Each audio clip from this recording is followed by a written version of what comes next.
हरदीप सिंह निज्जर की हत्या के बाद भारत और कनाडा के बीच राजनीतिक गतिरोध जारी है। बीते एक साल में दोनों देशों के बीच संबंध काफी खराब हुए हैं। इसी बीच खबर सामने आई है कि कनाडा भारतीय अधिकारियों की जासूसी करा रहा है। भारतीय विदेश मंत्रालय का दावा है कि वैंकूवर स्थित वाणिज्यिक दूतावास में कार्यरत राजनयिकों और कर्मचारियों पर निगरानी रखी जा रही है। यहां तक कि उनके निजी मैसेज भी सर्विलांस के दायरे में है।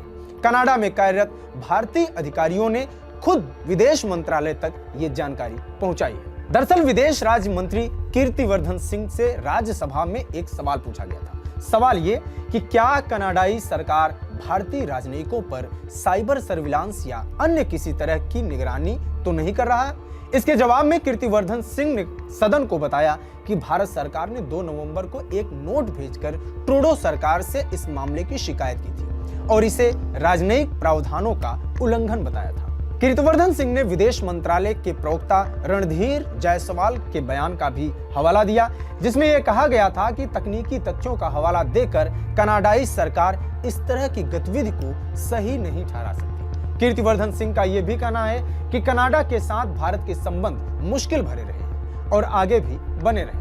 इसकी वजह भारत के खिलाफ ट्रूडो सरकार का चरमपंथी और अलगाववादी ताकतों को बढ़ावा देना है। मंत्री ने कहा, ये लोग भारत विरोधी एजेंडे की वकालत करते हैं, हिंसक गतिविधियों को अंजाम देने के लिए कनाडा के नियमों का फायदा उठाते हैं, जो भारत की संप्रभुता और अखंडता के लिए खतरनाक है। भारतीय राजनयिकों की सुरक्षा को लेकर उठाए गए कदम पर विदेश राज्य मंत्री ने कहा कि हम कनाडा के साथ लगातार संपर्क में हैं। हमने उन्हें भारतीय राजनयिकों और राजनयिक संपत्तियों को सुरक्षा मुहैया कराने को कहा है। हालांकि कनाडाई अधिकारी ऐसा करते आए हैं, लेकिन हाल ही में उन्होंने ऐसा करने से इनकार कर दिया है। कनाडाई सरकार का कहना है कि वो अलगाववादी और चरमपंथी तत्वों की हिंसक कार्रवाइयों से कॉन्सुलर कैंपों की रक्षा कर पाने में सक्षम नहीं है। कनाडा ने भारतीय साइबर प्रोग्राम से खतरा जताया है। मंत्री कीर्तिवर्धन सिंह ने बताया, कनाडाई सरकार हर 2 साल में national cyber threat assessment report जारी करती है। भारत को सेक्शन 1 लिस्ट में रखा गया। इस लिस्ट में रखे जाने का मतलब है कि कनाडा को भारत से के साइबर प्रोग्राम से खतरा है।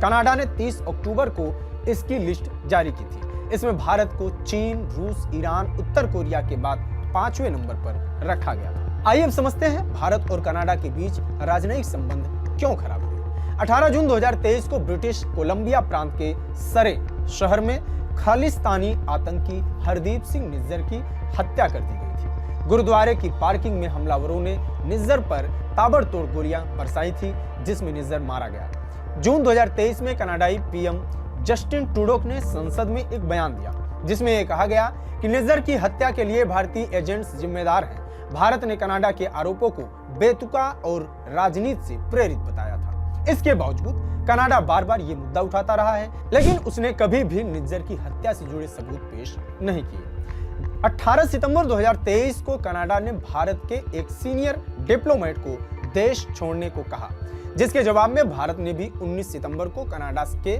एक सीनियर डिप्लोमेट को निकाला।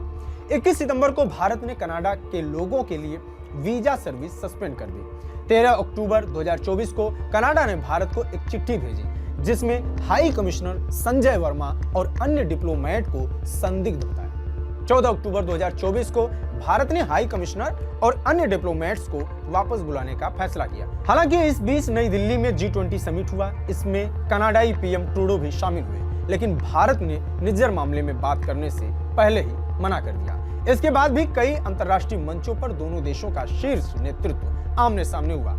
इस मुद्दे को भी उठाने की कोशिश की गई, लेकिन भारत ने कनाडा को माकूल जवाब देकर शांत करा दिया। अमेरिका ने भी इस मामले में कनाडा का साथ देते हुए मामले की जांच की बात कही, लेकिन भारत ने साफ कर दिया कि भारत पर कीचड़ उछालने वालों की साजिश कभी सफल नहीं होगी। कनाडा अपनी सरजमी पर उन व्यक्तियों को क्यों शरण देता है जो भारतीय हितों को नुकसान पहुंचाने वाले आतंकवाद और आपराधिक गतिविधियों में शामिल हैं।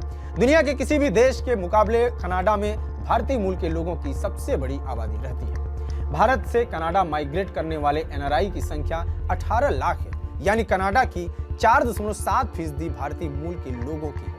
इसमें 4,27,000 छात्र हैं जो पढ़ाई के बाद नौकरी के लिए वहीं बस जाते हैं। हाल ही में ट्रूडो सरकार ने कनाडा फर्स्ट नीति पर जोर देते हुए नौकरी करने वाले युवाओं के लिए नियम सख्त कर दिए हैं, जिनका 10 लाख लोगों पर सीधा असर पड़ने की संभावना जताई जा रही है। बहरहाल दोनों देशों के संबंध पटरी पर लौटते नहीं दिखाई दे रहे हैं। फिलहाल इस रिपोर्ट में इतना ही। बाकी देश दुनिया की तमाम खबरों के लिए बने रहिए TV9 डिजिटल के साथ। नमस्कार।